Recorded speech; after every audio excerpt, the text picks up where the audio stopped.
Now we are going to see about basics of PLC, and these are the advantages why we have been using PLC so far.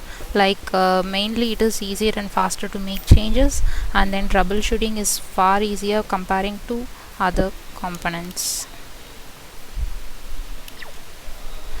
The major components of PLCs are processor, power supply, programming device, input module, where we will get input from sensors, and the output module, which will be given to the solenoid valves and alarms.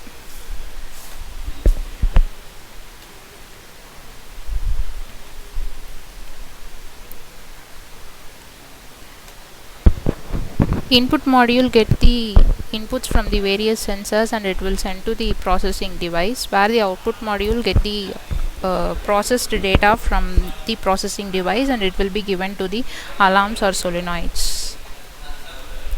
And this is the typical diagrams of open and closed push button, and open and closed switch, and open and closed contact.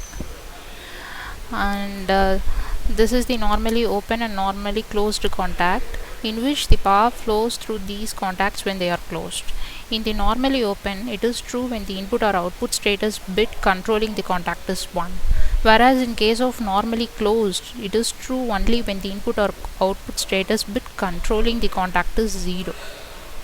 And coils represents the relays that are energized when power flows to them.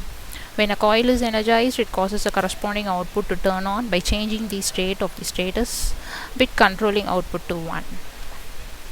And boxes represent various instructions that are executed when power flows to the box. Some of the functions are timers, counters, and math operations. And this is the basic logic ladder logic diagram for AND operation, in which A and B are inputs and C is output. When A and B in the rung above, both the inputs A and B must be true only for getting the output C. And this is the ladder logic for OR operation, in which A and B will either A or either B will be true to get the output as 1. In the rung above, it can be seen that if input A is be true 1, then the output C is true 0, and if when A is 0, output C is 1.